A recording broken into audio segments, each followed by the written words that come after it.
조선 전기 지도 볼게요. 전기는 행정, 군사적 목적으로 주로 편찬을 합니다. 후기랑 비교하면 후기는 경제적, 문화적 목적이고 조선 전기는 행정, 군사적이니까 정치적 목적으로 주로 편찬됐다. 이 정도 생각하시고 태조 때 천상열차 분야지도라는 게 만들어져요. 이거는 돌에 새긴 천문도예요. 돌에다가 천문도를 새긴 거예요. 근데 언제 때 천문도냐? 이 고구려 천문도를 이제 돌에다 새겼다. 뭐 이 정도 생각하시면 되고 원래 뜻은 천상이 하늘의 모습 이런 얘기죠. 하늘의 상 모양을 열거했다. 하늘의 모습을 열거했다. 뭐에 따라서 차 분야가 별자리라고 생각을 하세요. 그래서 별자리에 따라서 하늘의 모습을 열거한 지도다. 그러니까 하늘의 모습을 별자리에 따라서 열거했으니까 천문도구나. 이 정도 원래의 뜻 가지고 천문도라는 걸 아시면 되고 우리가 외워야 되는 건 태조 때 이런 지도가 만들어졌다는 거죠. 그래서 태조를 연상하기 위해서 이렇게 할게요. 천상열차, 천상, 새로운 하늘을 열었던 열다, 오픈하다 이런 얘기죠. 그래서 천상열차를 천상연자, 천상, 하늘을 연 자, 사람, 놈자니까. 그래서 천상을 연 사람, 새로운 하늘을 연 사람이 누구예요? 하늘을 열었다는 얘기는 새로운 왕조를 개창했다는 얘기죠. 그래서 조선 개국한 이성계를 연상하시면 됩니다. 그리고 태종 때 혼일 강리역 대국도 지도라는 게 만들어져요. 이 지도는 현존하는 동양에서 가장 오래된 세계 지도예요. 그리고 아라비아의 영향을 받은 원나라의 세계 지도를 참고해서 만들었다. 그러니까 태종이 원나라 세계 지도를 참고했는데 이 원나라 세계 지도가 아라비아의 영향을 받은 거예요. 그러면 이 혼일 강리역 대국도 지도에는 이슬람 영향도 있을 테고요. 원나라 세계 지도를 영향받았으니까 중화 사상도 반영되어 있겠죠. 그래서 신기한 건 원나라 세계 지도를 참고했으나 이 동양에서 가장 오래된 지도는 우리나라의 혼일 강리역 대국도 지도예요. 그러니까 원래 참고했던 원나라 세계 지도는 아마 없어졌나 보죠. 그래서 혼일 강리역 대국도 지도가 동양에서는 가장 오래된 세계 지도다. 그리고 또 하나의 특징은 중국과 우리나라를 균형이 안 맞을 정도로 크게 그렸어요. 그러니까 전 세계에서 가장 크게 중국을 그리고 중국이 가장 큰 나라, 그 다음으로 큰 나라가 우리나라를 그렸어요. 왜냐하면 왜 이렇게 그렸을까 생각해 보면 태조 이성계 때는 중국과 사이가 안 좋았죠. 근데 태종 때 중국과 사이가 좋아지면서 중국이 조선을 하나의 나라로 인정을 했잖아요. 그러니까 태종 입장에선 중국이 엄청 고맙겠죠. 그래서 태종은 중국을 가장 크게 그리고 그 넘버 2로 우리나라를 크게 그렸다. 이렇게 생각하시고 자 아시아 세계 지도니까 아시아, 유럽, 아프리카를 다 표현했습니다. 표현하기는 이 세계 지도 안에 아시아, 유럽, 아프리카가 다 있는데 빠진 대륙이 하나 있는데 아메리카는 빠져 있어요. 신대륙 발견이 1492년이에요. 태종은 15세기 초반이기 때문에 신대륙 발견 전의 왕이었죠. 그러니까 자연스럽게 아메리카 지도는 없구나 이렇게 생각을 하시면 되고요. 원래 뜻은 혼일 강리역 대국도 지도가 혼일 하나로 아울렀다. 강리 변두리 지역 이런 얘기예요. 그래서 변두리 지역을 하나로 아우른 대국의 지도다. 이게 바로 혼일 강리역 대국도 지도예요.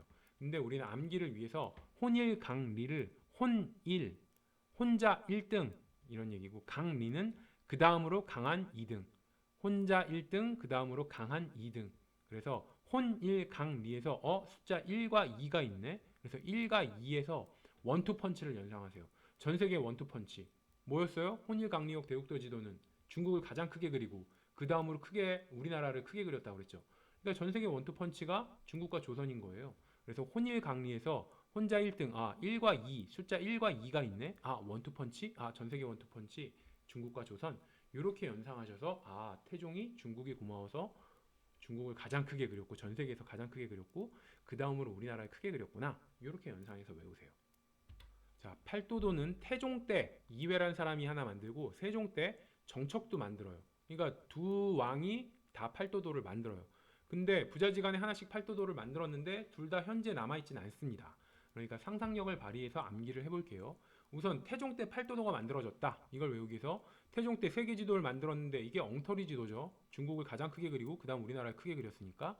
그래서 태종 입장에서는 내가 세계지도도 만들었는데 우리 조선지도도 하나 만들어야지 이러면서 조선지도를 만들어서 팔도도라고 이름을 붙였어요.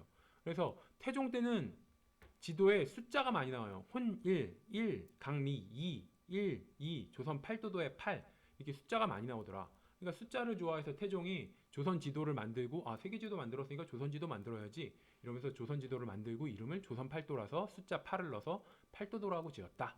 이렇게 생각을 하시고 그 다음에 이제 아들 세종이에요. 세종은 정확한 왕이죠. 아버지 태종 때 팔도도랑 혼일 강리역 대국도 지도를 보고 아 엉터리 지도인 거야. 세계 지도는 자기가 정확하게 만들기가 힘들어. 하지만 조선 팔도의 세계 지도는 좀 정확하게 만들 수 있겠다 해서 세종은 정척. 왜 정척이냐? 정척은 바른 척도란 얘기예요. 정확한 척도란 얘기죠. 정확한 척도를 가지고 만든 지도 팔도도를 만들었다. 아버지 때 만든 팔도도가 좀 엉터리라서 세종이 정확하게 만들려고 바른 척도의 사나이 정척에게 시켜서 팔도도를 만들었다. 이렇게 생각하시면 아 태종 때 팔도도는 좀 엉터리. 그다음에 세종이 엉터리 지도 보고 정확한 지도를 만들려고 팔도도를 만들었구나. 이렇게 생각을 하시면 됩니다. 그리고 이 세종의 아들 세조 때는 이제 제대로 된 진짜 실측 지도, 동국 지도가 완성이 돼요. 자, 중요한 지도, 동국 지도는 세조 때 양성지라는 사람이 만듭니다. 그래서 이 양성지가 과학기구, 인지의, 규형 이게 뭐예요? 세조 때 나왔던 토지 측량 기구죠.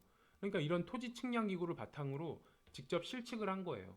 그래서 실측한 지도 이게 바로 동국 지도예요. 그리고 이 조선 전기 지도의 끝판왕이라고 생각하시면 돼요. 동국 지도가. 그래서 동국 지도는 역사서의 동국 통감이라고 조선 전기 끝판왕 이제 역사서였잖아요. 동국 통감처럼 조선 전기 지도계의 대표 지도예요.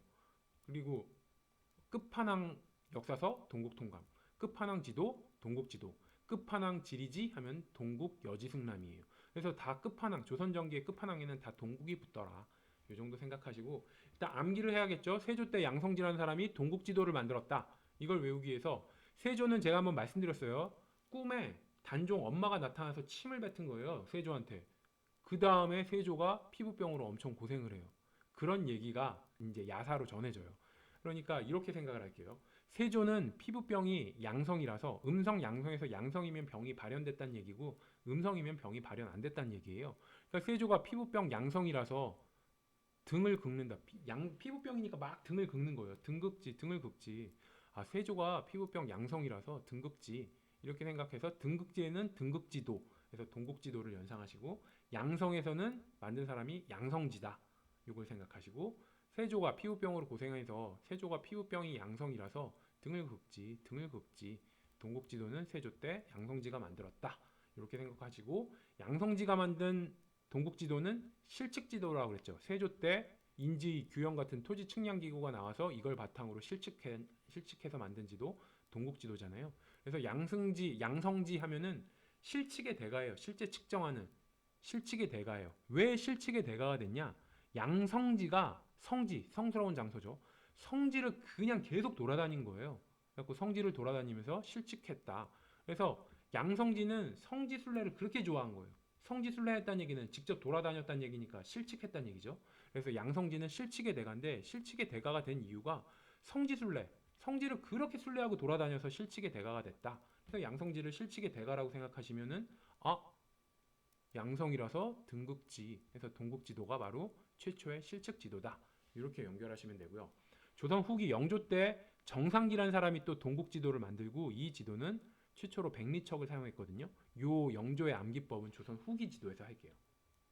그리고 16세기에 팔도 총도라는 게 나오는데 이거는 혼일 강리도의 조선 부분이고요. 중요한 특징은 울릉도 독도가 최초로 표기되어 있습니다. 그래서 팔도 총도에서 총도가 모든 섬 이렇게 해석을 하세요. 팔도의 총도 모든 섬. 그럼 모든 섬이 다 있으니까 당연히 우리나라 섬인 울릉도 독도도 있겠죠. 그래서 팔도 총도에서 팔도에 있는 총도 모든 섬 총도를 모든 섬이라고 생각하시면은 모든 섬이니까 울릉도 독도도 있구나. 이렇게 생각해서 특징 외우시고요. 조선 방역 지도는 명종 때 만들어진 지도예요. 그래서 이 지도의 특징은 만주와 쓰시마 섬을 우리 영토로 표기를 했어요. 그리고 동국제도를 참조해서 제작을 했습니다. 특징은 만주와 쓰시마 섬을 우리 영토로 한 거죠. 만주는 중국 땅이고 쓰시마 섬은 일본 땅인데 아니야 이거 다 우리 땅이야. 일본 땅도 중국 땅도 다 우리 땅이야. 뭐 이러면서 쓴 거죠. 그래서 이 지도의 특징을 외우기 위해서 조선 방역 지도 우리 요즘 방역하면 이제 K방역해서 전염병을 막다의 방역을 생각하지만 우리 조선 방역 지도에서는 방역을 방대한 영역이라고 생각할게요. 조선의 방대한 영역을 표기한 지도다. 조선 방역 지도는 방대한 영역을 표기한 지도다. 그래서 어느 정도로 방대하냐? 최남단은 쓰시마성까지 내려간 거예요. 일본 땅인 쓰시마성까지 내려가고 최북단으로는 중국 땅인 만주까지 올라간 지도다. 방역 지도에서 방대한 영역, 어느 정도로 방대한 영역을 표기했냐? 최남단은 스시마성까지, 최북단은 만주까지 우리 영토로 표기한 지도다. 조선 방역 지도에서 방대한 이제 영역을 나타낸 지도다. 이렇게 생각하셔서 스시마성과 만주도 표기했구나. 이렇게 외우시고요. 이게 명종 때 만들어졌다. 이걸 외우기 위해서 명종의 특징은 이거예요. 엄마가 문정왕후다. 그래서 엄마 문정왕후 등살이 장난 아니었잖아요. 엄마가 사사 꽁꽁 간섭했어요. 정치에. 그러니까 명종은 어떤 생각을 했냐. 엄마의 간섭이 미치지 않는 그런 지역을 꿈꾼 거예요. 그런 지역에서 자기도 제대로 된 통치를 해보고 싶은 거야. 그래서 명종이 어디를 우리 땅으로 만들고 싶었어요. 최남단, 스시마섬, 일본 땅이지만 우리 땅으로 만들고 싶었던 거예요. 최북단, 만주도 우리 땅으로 만들고 싶었다. 이렇게 생각하셔서 스시마섬과 만주를 우리 영역으로 표기한 지도는 엄마의 간섭을 엄청나게 받은 명종이 좀 엄마의 간섭을 해서 벗어난 땅을 우리 지도로 표시를 했다. 그렇게 생각하셔서 엄마 간섭 받아갖고 엄마 간섭이 미치지 않는 스시마섬과 만주 여기를 꿈꿔서 여기를 우리 지도에 표현했다. 이렇게 생각하세요.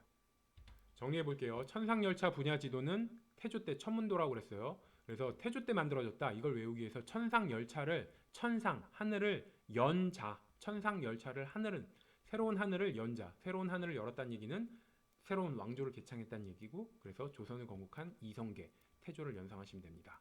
혼일강리역 대국도 지도는 이거는 혼자 1등, 그 다음으로 강한 2등. 그래서 1등과 2등이 있네? 그럼 원투펀치에서 전세계 원투펀치에서 중국, 그 다음으로 우리나라. 이렇게 중국을 전세계에서 가장 강하고 그 다음으로 조선을 강한 나라로 그린 사람은 태종이 중국이 고마워서 조선을 제대로 된 나라로 인정해준 중국이 고마워서 중국을 가장 큰 넘버1으로 그린 혼일강리역 대국도 지도다. 이렇게 외우시고요. 팔도도는 제가 말씀드렸죠. 태종 때 세계지도 만들고 난 다음에 조선 지도도 하나 만들어야지. 그러면서 숫자가 들어가는 팔도도를 만들었다. 근데 이게 좀 세계지도 엉터리였듯이 팔도도도 엉터리로 만들었어요. 그랬더니 세종 때 아버지가 엉터리로 만들었는데 우리 조선 팔도 지도만큼은 제대로 만들어야 되지 않겠냐? 이러면서 바른 척도의 사나이 정처에게 시켜서 바른 지도 팔도도를 만들었다. 이건 가상의 스토리고 실제 팔도도는 현존하지 않기 때문에 어떤 지도인지는 알 수가 없습니다. 조선 전기 지도의 끝판왕 동국지도는 세조 때 양성지가 만들었다고 그랬죠. 그래서 이걸 외우기 위해선 세조가 말년에 피부병으로 고생했다고 그랬어요. 그래서 세조가 피부병이 양성이라서 등을 긁지. 피부병이니까 가려워서 맨날 등을 긁지. 세조가 양성이라 등을 긁지. 등극지에서 등극지도, 동국지도 연상하시고 양성에서 양성지. 그리고 피부병 양성인 사람은 세조니까. 이렇게 해서 세조 때 양성지가 동국지도를 만들었다. 그리고 동국지도의 특징이 실측지도였죠. 그래서 양성지는 실측의 사나이다. 실측의 대가, 실측의 사나이 양성지. 왜 양성지가 실측의 대가냐? 양성지는 성지순례를 그렇게 많이 다닌 거예요. 양성지는 성지순례를 많이 다녔는데 성지순례를 다녔다는 얘기는 실제로 돌아다녔다는 얘기고 실측했다는 얘기죠. 그래서 양성지는 성지순례의 대가, 성지순례를 하려면은 실측이다. 해서 실측의 대가다. 이렇게 외우시고 팔도총도는 16세기 지도고 모든 팔도총도, 모든 섬 이런 얘기죠. 팔도에 있는 모든 섬, 그러니까 울릉도와 독도도 표기되어 있더라. 그리고 조선 방역 지도는 명종 때 만들어졌고요. 만주와 스시마 섬을 우리 영토로 표기했어요. 그래서 조선 방역에서 방역을 방대한 지역, 방대한 영역 이렇게 해석을 하셔서 방대한 영역. 그래서 어디까지 내려간 거예요? 일본 땅인 남쪽으로는 스시마 섬까지, 북쪽으로는 중국 땅인 만주까지 우리 영토를 표기한 게 바로 조선의 방대한 영역을 지도로 표기한 조선 방역 지도고, 이 지도를 만든 왕은 명종이다. 왜? 명종은 엄마 문정왕후의 간섭을 엄청나게 받아왔고 그 간섭이 미치지 않는 지역을 꿈꾸다 보니까 남쪽으로는 스시마성까지, 최북단으로는 만주까지 우리 영토를 표기해서 지도를 만들게 됐다.